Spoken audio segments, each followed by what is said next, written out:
영국 옥스포드 대학의 역사학 교수였던 토마스 아놀드 교수는 이런 말을 했어요.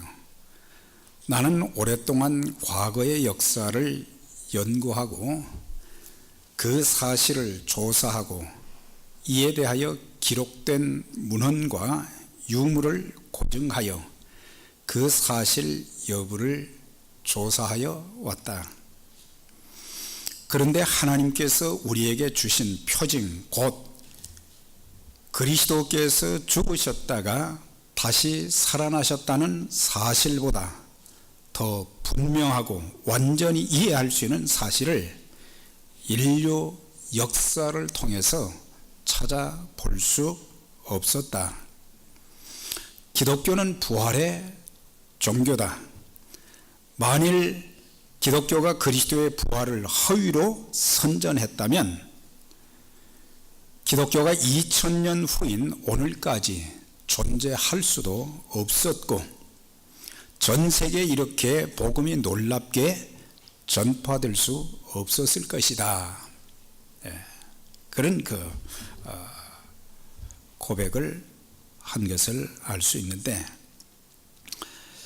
부활절은 예수 그리스도를 구세주와 주님으로 믿는 자들에게는 최고의 은총과 기쁨의 날, 감격과 승리의 날입니다.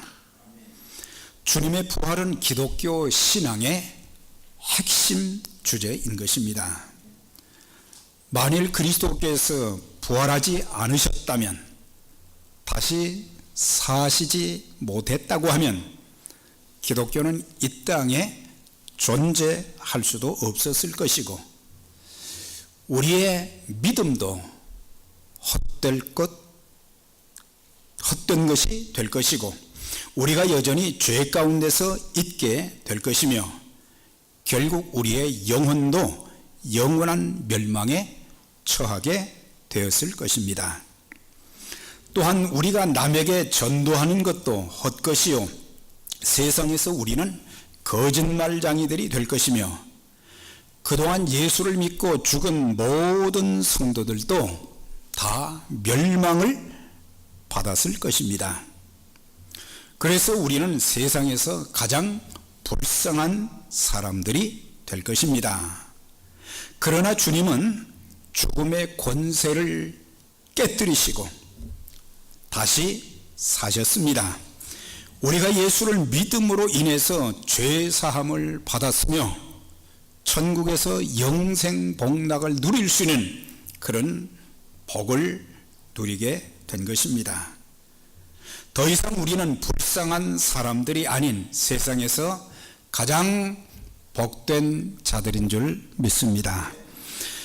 우리가 이 마태복음 뿐만 아니라 사복음서 전체 또 고린도 전서를 통해서 보면은 그리스도께서 십자가에 고난받으시고 죽으시고 장사된 것으로 끝난 것 같지만 사실 사복음서나 또 사도행전의 그런 시작을 보게 되면은 우리 주님께서 다시 살아나심으로 인해서 또한 보혜사 성령님을 통한 하나님의 성령의 역사하심을 통해서 예수의 복음, 그리스도께서 우리 죄를 위해서 죽으시고 또한 사흘 만에 살아나셨다는 이 부활의 복음이 담대하게 증거될 수 있었던 것을 우리가 볼 수 있게 되는데, 특별히 마태복음 28장에 보니까 안식일이다 하여가고 안식 후 첫날이 되는 새벽 미명에 막달라 마리아와 다른 마리아가 예수님이 이제 장사되신 무덤을 보려고 갔더니, 사실 로마 군인들이 무덤 문에 말이죠 큰 바위돌을 갖다가 막아 놓았다 그랬어요. 아무도 옮길 수 없도록. 그 다음에 총독에 이렇게 도장을 찍어 가지고 딱 아무도 손대지 못하도록 그렇게 했는데도 불구하고, 또 군인들이 그렇게 지키고 있었는데도 불구하고 큰 바위가 말이죠 이제 옮겨지고 무덤문이 열려 있는 거예요. 그래서 이게 어찌된 일인가 가서 보니까 그 바위 위에, 밀려난 바위 위에 한 천사가 그 위에 앉아 있어요. 그리고 이 여인들에게 천사가 하는 말이, 그가 여기 계시지 아니하고 살아나셨느니라. 와서 그의 누우셨던 것을 보라. 그러면서 예수님이 다시 살아나셨다는 그것을 천사가 그들에게 증언해 주는 것을 볼 수가 있습니다.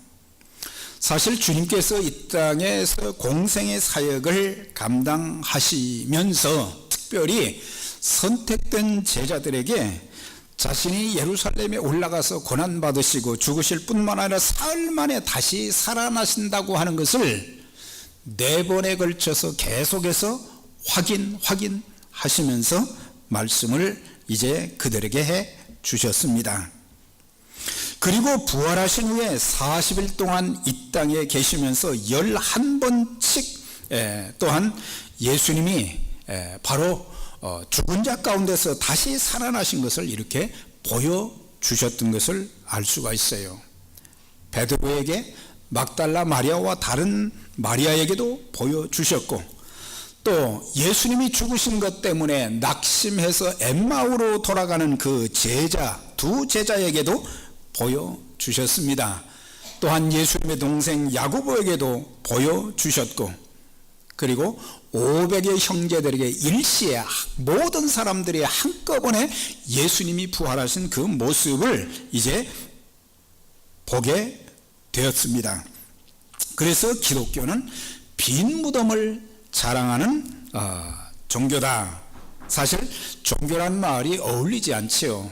기독교는 곧 생명입니다. 그런데 여기 보니까는 주님께서 그렇게 살아나심으로 인해서 빈 무덤을 자랑하는데 우리들도 마찬가지예요.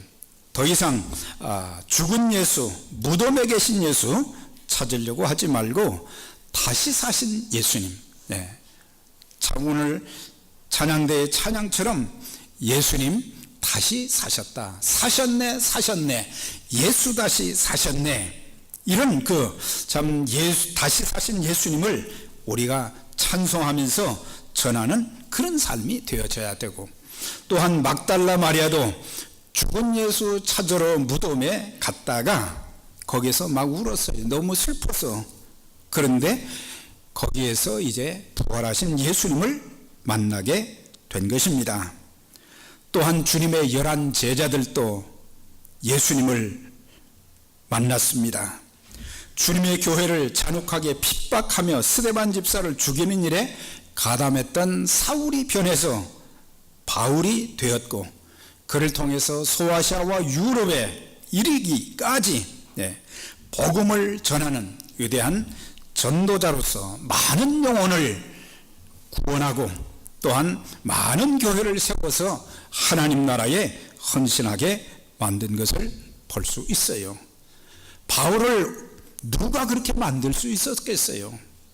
바로 그가 다메섹 도상에서 부활하신 예수님을 만난 것 때문에, 그 예수님을 만나고 나니까 자기 인생이 완전히 180도 바뀌게 되었어요. 그리고 내가 전에는 율법을 위해서, 종교를 위해서 그렇게 살았지만은 이제는 예수를 위해서 내가 살아야 되겠다. 그래서 자신의 모든 과거에 자랑할 만한 것들을 다 버리고 이제는 예수님 한 분만 자기의 생명을 걸고 전하는 그런 일에 헌신했던 것을 볼 수가 있습니다. 오늘 저와 여러분들도 마찬가지입니다. 나의 허물과 죄를 대신해서 십자가를 지시고 죽으신 주님, 사망 권세를 이기시고 부활하신 예수님을 우리 마음의 구세주와 주님으로 모시면 이제 우리는 하나님의 자녀가 되는 권세를 얻게 됩니다. 그리고 하나님의 자녀가 될 뿐만 아니라 그때부터 우리의 생각이 달라지고 우리의 언어와 얼굴 모습이 달라지고 삶의 철학이 달라지고 인생관과 사생관까지 바뀌어서 주님과 동행하는 복된 삶, 권세 있는 삶을 살게 될 것입니다. 그래서 주님의 부활은 역사적인 사실인 동시에 주님의 부활은 현재를 살아가는 우리 모든 그리스도인들에게 산 소망과 능력을 주십니다. 고린도후서 11장 23절부터 보면은 바울이 평생 복음의 사역을 위해서 일할 때에 그가 겪은 내용들을 쭉 이제 설명하고 있어요. 내가 수고를 넘치도록 하고 옥에 갇히기도 더 많이 하고 매도 수없이 맞고 10번 죽을 뻔하였고 유대인들에게 매를 39대씩 5번 맞았고 3번 태장으로 맞고 1번 돌로 맞고 3번 파선하는데 일주일을 기쁨에도 지냈으며 여러 번 강의 위험과 강도의 위험, 동족의 위험과 이방인의 위험과 거짓 형제 중에 위험을 당하고, 사실 예수 믿고 구원받은 것으로 끝나는 것이 아니고 예수 믿고 나서 그는 하나님의 일을 감당하면서 정말 극심한 고통을 많이 겪게 되었어요. 이런 정도의 극심한 고통이면 대부분의 사람들은 낙심하거나 포기할 것입니다. 내가 꼭 이렇게 살아야 되는가? 내가 꼭 이렇게 해야 되는가? 그래서 낙심하거나 포기할 수 있는데 바울은 그렇게 하지 않았어요. 끊임없이 자기에게 시시각각으로 다가오는 환난과 핍박과 많은 고통이 있음에도 불구하고 복음 증거하는 일을 중단하지를 않았어요. 교회를 세우는 일을 중단하지 않았어요. 그리고 앞으로 그를 대신해서 그의 동역자들이 사역을 감당할 수 있도록 하기 위해서 그들을 끊임없이 훈련하는 일도 중단하지 않았어요. 이 능력이 어디서 왔겠습니까? 사망 권세를 이기신 부활의 능력, 그와 함께 하시며 능력을 공급해 주시는 성령의 능력이 모든 고난 속에서도 굳건하게 그 모든 사역을 감당케 하셨던 것을 볼 수 있어요. 그래서 그는 빌립보 교회 성도들에게 참 고난의 시대에 그들이 믿음 생활하고 또 복음을 전하고 하나님 나라에 동참하는 그 성도들이 너무 힘겹게 이제 살고 또 힘겹게 일하는 것을 보면서 이렇게 권면을 했어요. 또 고백을 하기를 내게 능력 주시는 자 안에서 내가 모든 것을 할 수 있느니라 그랬어요. 나는 할 수가 없어요. 나는 할 수 없습니다. 그렇지만 내 안에 계신 주님이 나와 함께 하셔서 성령님이 같이 하셔서 능력을 주시기 때문에 우리는 사람의 생각으로는 못할 것 같아도 하나님께서 그분의 일을 위해서 우리에게 능력을 주셔서 감당케 하시기 때문에 미리 낙심하거나 염려하거나 근심하거나 포기해야 될 이유가 없는 것입니다. 많은 그리스도인들이 이렇게 고백합니다. 주님께서 내 죄를 대신해서 십자가에 죽으신 것을 저 믿습니다. 주님께서 사흘 만에 살아나신 것을 믿습니다. 내가 하나님 자녀가 됐고 내 영혼이 구원받았고 성령님이 내 안에 계신다. 그렇게 고백은 해요. 그런데 실제로 그리스도인들의 삶을 보면서 입술로는 그렇게 고백을 하지만 실제로는 삶의 여러 가지 어려움을 겪을 때 문제를 풀지 못하고 문제 속에서 헤매이게 될 때에 또한 여러 가지 비판을 받거나 또 힘든 일이 생기면 그리스도인들이 왜 그렇게 연약한지 모르겠어요. 왜 그렇게 연약한지. 몸이 조금 아프면 그 아픈 것에 매여서 하나님 앞에 기도하면서 하나님의 도움을 구하고 하나님의 능력으로 일어날 생각을 해야 되는데 자꾸 연약해져가는 그 모습을 보고 할 일도 포기하는 그런 것들을 볼 수 있어요. 다른 사람들이 나를 비난하고 기분 나쁜 말을 하면은 왜 그렇게 분노하는지, 직장과 사업에 또 여러 가지 가정에 문제가 있으면 왜 그렇게 고민하고 근심하며 걱정하고 있는지. 네. 천지 만물의 창조주가 되신 하나님께서 우리를 도와주시고 우리의 삶을 인도해 주시지 않겠습니까? 네. 하나님이 살아계시고 전능하신 하나님이 우리의 삶을 이끌어 주실 뿐만 아니라 사망 권세, 죽음의 권세를 이기시고 부활하신 하늘과 땅의 권세를 가지신 그 주님께서 선한 목자가 되셔서 우리 앞길을 한 걸음 한 걸음 인도해 주시지 않겠어요? 우리가 사망의 음침한 골짜기를 다닐 그런 때도 있겠지만은 주님의 지팡이와 막대기와 우리를 안위해 주시는 그런 은혜를 우리가 체험할 수 있고, 내 안에 계신 성령님께서는 어떤 환경 속에서도 떠나지 않으시고 늘 나와 같이 하셔서 나를 위로하시고 격려하십니다. 네. 왜 그렇게 낙심하느냐? 너는 다시 일어날 수 있다. 내가 있지 않느냐? 성령님은 또한 돕는 자로, 우리 주변에 도울 자가 없어도 성령께서 우리의 모든 형편과 처지를 아시고 우리를 도와주십니다. 도와주시는 거예요. 또한 성령님은 우리 안에 계셔서 상담자가 되어 주셔서 내 모든 다른 사람들에게 말할 수 없는 모든 것들을 이제 상담해 주시고 또 어떻게 문제를 해결할 수 있는지도 가르쳐 주시고,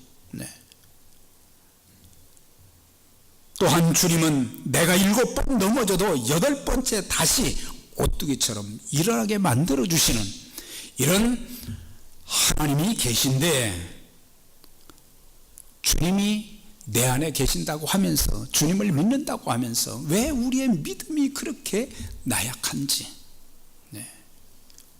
우리 주님이 죽음의 권세를 이기시고 다시 사신 것처럼 하나님께서 여러분들을 살리시고 능력을 주셔서 믿음도 지키게 하시고 또 하나님께서 주신 그 귀한 일들을 감당할 수 있도록 도와주실 것입니다.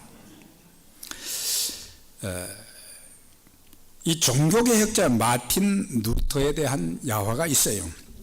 그가 1517년에 교황청의 비진리와 타락한 종교적 제도를 바라보면서 이제 천주교를 향해서 95개 조항을 내걸고 그들에게 답변을 요구한 것이 종교개혁의 도화선이 되었는데, 그때 이제 교황청에서요 답변을 하지는 않고 루터를 찾아가서 협박을 합니다. 그리고 그를 회유하기도 합니다. 내가 이것을 이제 돌이키지 않으면 우리는 너를 죽일 수 있다. 살해 위협도 참 많이 받았어요. 그래서 그게 하루 이틀 또 3일 계속 되다 보니까 너무 고통스러운 거예요. 그래서 너무 고통스럽고 힘이 들어서 집에 들어가서 이불을 둘러쓰고 그냥 누워 있는 거예요. 그런데 자기 아내가, 루터의 아내가 그를 보니까 참 답답하고 한심해. 남편이 왜 저럴까? 그런데 하나님이 그에게 지혜를 주셨어요. 그래서 그 아내가 상복을 입고 누워있는 남편 루터를 이제 루터의 방에 들어갔어요. 그리고 남편을 깨웠어요. 그래서 부시시 눈을 뜨고 보니까 아내가 상복을 입고 있는 거예요. 그때 하는 말이, 여보, 누가 죽었어요?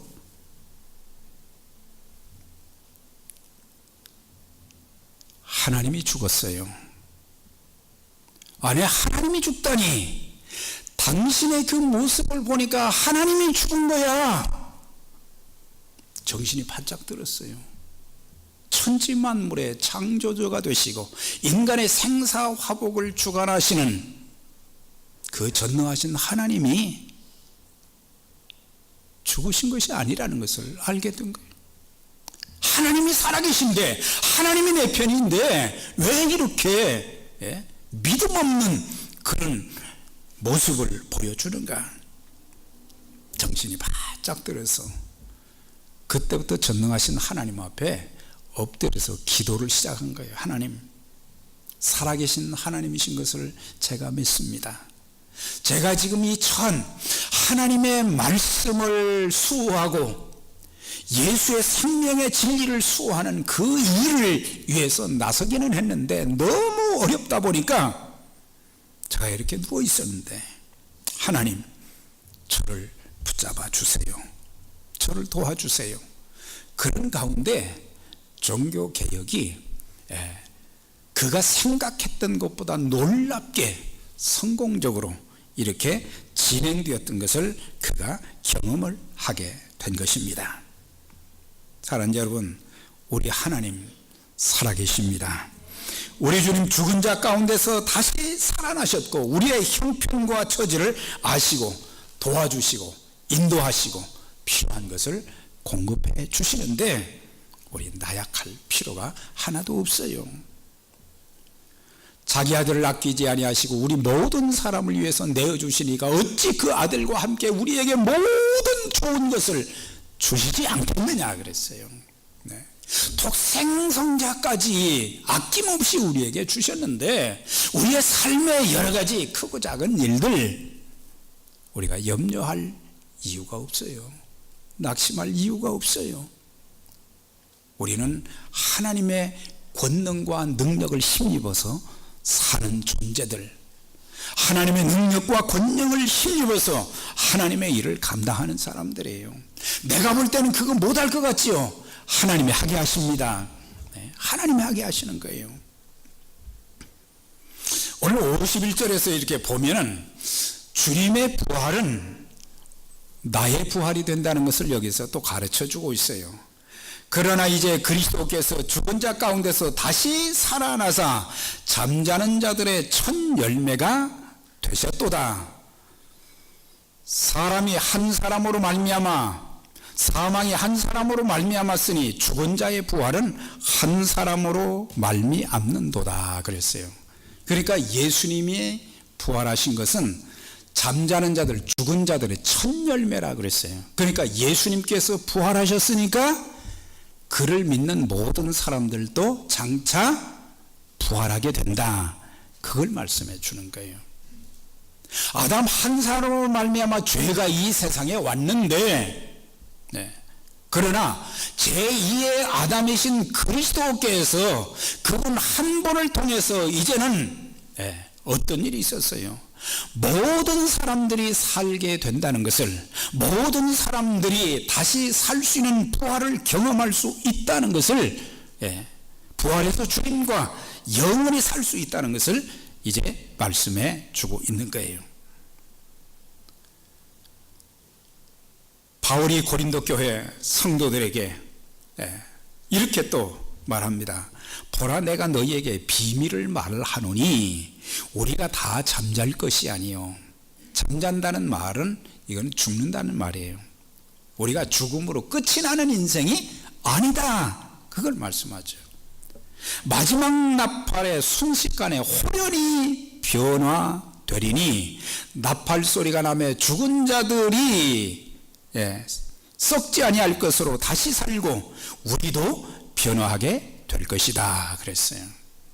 그러니까 우리 주님이 이 땅에 다시 오실 때 우리는 썩을 몸으로 있는 것이 아니고 무덤에 있는 자들이 살아 일어나게 되고 살아있는 우리들은 호련히 변화가 되어진다. 그 변화는 어떤 변화냐? 예수님께서 부활하실 때의 그 몸으로 그대로 변화된다. 그렇게 말씀하고 있는 거예요. 더 이상 죄와 사망이 부활의 주님을 믿는 자들에게 어떻게 할 수가 없다는 거예요. 특별히 사망, 죽음이 어떻게 할 수가 없다. 사망아 너의 승리가 어디 있느냐? 사망아 너의 쏘는 것이 어디 있느냐? 사망이 쏘는 것은 죄요, 죄의 권능은 율법이라 그랬어요. 네. 사실 죽음은 첫사람 아담 이후부터 모든 사람들이 받아들일 수밖에 없는 운명이었어요. 네. 사망은 죄로부터 오게 되었고 인간은 사망의 종로로 하며 살았습니다. 율법의 역할은 인간이 죄인됨을 깨닫게 하고 죄된 인간을 정죄하고 사망을 선고했어요. 그래서 율법과 종교를 통해서는 희망을 볼 수가 없었어요. 네.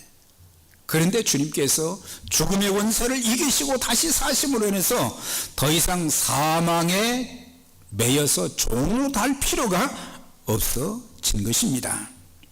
우리 모두도 죽음의 두려움 속에서 벗어나 담대하게 바울처럼 외칠 수 있어야 해요. 죽음에 대해서도 우리는 외칠 수 있어야 되고, 우리의 삶에 여러 가지 크고 작은 문제가 있어도 부활하신 주님이 나와 함께 하시기 때문에 사망아 예수의 이름으로 물러갈지어다.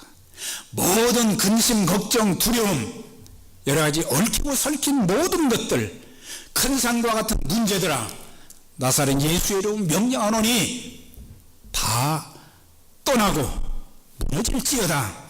우리가 담대하게 외칠 수 있어야 된다는 사실이에요. 우리가 믿음으로 예수 이름으로 외치는 순간 하나님의 놀라운 기적을 체험하게 될 줄 믿습니다. 네. 그래서 죄와 사망아 너의 쏘는 것, 이기는 것이 어디 있느냐? 더 이상 너는 나를 어떻게 할 수 없다. 나는 승리했다. 우리 모두는 죽음의 승리자들인 것입니다. 죽음은 모든 것이 끝나는 것이 아니에요. 우리가 데살로니가전서 4장에 보면 거기에 주님께서 재림하실 때, 다시 오실 때 어떤 일들이 일어나게 되는가, 그것을 잘 이제 말씀하고 있습니다. 그때 천사장의 나팔 소리가 이제 울려 퍼지게 되고 주님께서 이제 오시는데 맨 먼저 그리스도 안에서 죽은 자들이 먼저 일어나게 된다. 무덤 속에 있는 자들이. 네. 그때 일어나서 예수님이 부활하신 그 몸으로 영혼육이 그대로 보여지는 그런 모습으로 다시 살아나는 것. 그 다음에 살아있는 우리들, 그때 당시에 주님이 오실 때 살아있는 이 사람들은 지금 썩을 이런 육체가 아니라 주님께서 부활하신 시간과 공간을 초월하는 그런 몸으로 호연히 순간적으로 변화되어서 공중에서 주를 영접하게 된다. 그래야 우리가 주와 더불어 영원히 같이 있게 된다. 그렇게 말씀해 주고 있어요. 그래서 주님의 부활은 바로 잠자는 자들의 첫 열매가 되셨다. 예수님께서 나사로를 살리시고 또 하신 말씀이 있어요. 나를 믿는 자는 죽어도 살겠고 살아서 나를 믿는 자는 영원히 죽지 아니할 것이다 그랬어요. 나를 믿는 자는 죽어도 산다. 이게 뭐예요? 육신적으로는 죽었지만 그리스도께서 부활하신 것처럼 우리 주님 다시 오실 때 우리도 그렇게 살아나게 된다. 그러니까 죽어도 우리는 산다. 육신은 죽어도 나중에 우리는 부활됨으로 말미암아 다시 살게 된다. 무릇 살아서 나를 믿는 자는, 우리가 살아있을 때 주님께서 영광 중에 재림하시는 그 광경을 보는 사람들은 살아서 나를 믿는 자는 영원히 죽지 아니할 것이다. 그러면서 너희가 이것을 믿느냐 그렇게 물으셨어요. 여러분들 믿으십니까? 이걸 정말 너희들이 믿느냐 확인을 주님께서 하신 것을 보게 돼요. 자, 주님의 부활은 역사적인 사실이고 주님의 부활은 이 땅에서 참 우리에게 능력과 소망이 되실 뿐만 아니라 또한 주님의 부활은 나의 부활이 되는데, 이제 중요한 게 있어요. 주님이 부활하셨는데 우리는 어떻게 살아야 되는가? 우리 생명 있는 동안 어떻게 살아야 되는가? 바울은 고린도 교회 성도들에게 권면하기를, 우리 주 예수 그리스도로 말미암아 우리에게 이김을 주시는 하나님께 감사한다 그랬어요. 이김을 주시는 하나님께 감사하며 살아라, 그걸 권면해 주고 있어요. 사실 우리는 예수님 때문에 감사할 일이 참 많아요. 하나님께서 나에게 베푸신 사랑과 또한 주님께서 허락해 주신 그 많은 은혜들을 하나씩 하나씩 세워보면 감사할 일이 너무 많은데, 특별히 바울은 모든 악한 세력과 사탄, 죄와 사망, 이런 것들로부터 이김을 주시는 하나님께 내가 감사한다 그랬어요. 우리들은 살면서 죄 때문에 허덕일 때가 많았는데 그리스도를 통해서 죄의 용서함을 받게 되었고 구원받게 되었고, 또 살면서 우리 삶에 많은 위기와 어려움들이 숱하게 많이 있었어요. 삶의 위기, 가정이 풍지박산 될 수도 있었고, 내가 생명의 위협을 받은 일들도 참 많이 있었고, 큰 문제로 인해서 더 이상 회생할 수 없는 그런 상황 가운데 있었을 때도 있고, 더 이상 고침받을 수 없는 그런 질병으로 인해서 참 많은 아픔도 있었지만, 그런데 하나님이 나와 함께 하셔서 나를 살리시고 나를 고치시고 내 삶의 문제를 해결해 주시고 나를 지키시고 인도해 주신 하나님의 아름다운 뜻이 이루어진 것, 하나님을 사랑하는 자 곧 그 뜻대로 부르심을 입은 자들에게는 모든 것이 합력하여 선을 이룬다, 그렇게 말씀하셨잖아요.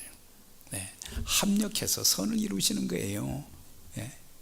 하나님은 모든 것을 다 좋게 만드시는 거예요. 더 이상 마귀의 지배를 받아서 마귀에게 짓밟히지 않도록, 세상 것에 짓밟히지 않도록 하나님의 사람답게 살아갈 수 있도록 하나님이 지키시고 인도하시고 축복해 주시는데, 그리스도인들은 감사할 줄 몰라요. 감사할 것이 너무 많잖아요. 그런데 왜 그렇게 원망불평도 많고, 왜 쉽게 낙심하고 절망하고 포기하고 하나님이 없는 것처럼 살아가냔 말이에요. 견고하며 흔들리지 말고 항상 주의 일에 더욱 힘쓰는 자들이더라. 견고하라 그랬어요. 그러니까 부활신앙에 굳게 서라는 얘기예요.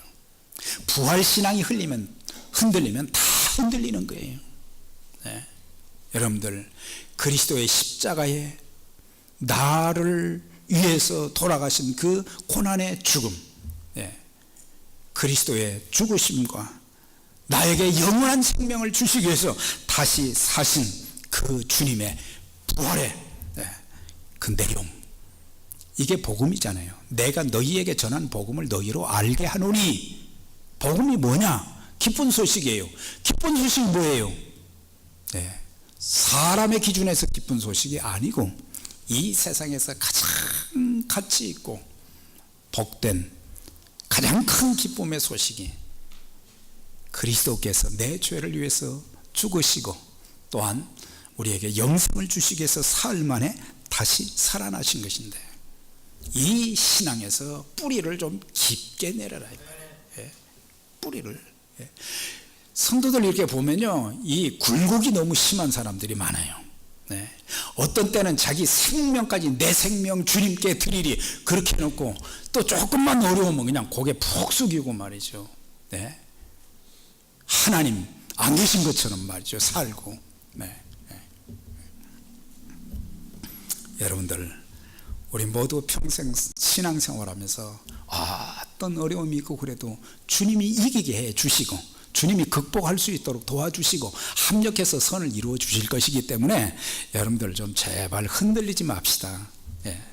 이단들이 와서 무슨 얘기를 해도 좀 말씀에 굳게 서서 흔들리지 말고, 삶에 조금 어려움이 있다고 해서 흔들리지 말고, 주님께서 나를 얼마나 사랑하시는데, 하나님께서 저와 여러분들을 얼마나 사랑하시는데 좋은 것으로 같이 하시고, 기가 막힌 웅덩이와 수렁 가운데서도 끌어올려 주실 것이고, 우리 발을 반석 위에 두실 것이고, 믿음의 믿음의 경주를 잘 달려갈 수 있도록 만들어 주실 것이기 때문에 좀 이제 왔다 갔다 하지 말고 굳건하게 부활의 믿음을 가지고 우리가 살아가면서 하나님께서 내게 주신 생명과 건강과 은사와 재능과 물질과 이 모든 것을 가지고 주의 일에 더욱 힘쓰는 자들이 되라 그랬어요.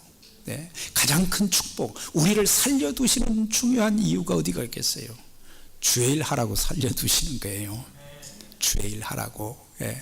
막연하게 100세 120세 사는 것이 아니고 죽는 순간까지 예수님이 마지막 십자가에 달리셔서 가상치를 통해서 그 마지막 물과 피를 다 흘리시면서도 주님은 하나님의 일을 하시다가 내 영혼을 아버지 손에 부탁합니다 그랬잖아요. 그러셨잖아요. 우리들도 마찬가지예요. 이제 머지않아 사망 권세를 이기시고 부활하신 다시 사신 그 주님이 머지않아서 이 땅에 오시게 됩니다. 내일일지 모레일지 우리는 알 수 없지만 살아있는 동안 하나님께서 우리에게 주신 그 사랑과 은총과 축복을 기억하면서 또 우리에게 주신 그 복음의 사명을 잘 감당하다가 영광 중에 다시 오실 그 주님을 기쁨으로 영접하면서 주님과 더불어 하나님 나라에서 영원토록 사는 그런 축복, 또 이 땅에 살면서 많은 주의 일을 통해서 하나님이 기뻐하시는 그 거룩한 일에 아름답게 쓰임받는 축복된 믿음의 가정들이 다 되시기를 주의 이름으로 축원합니다.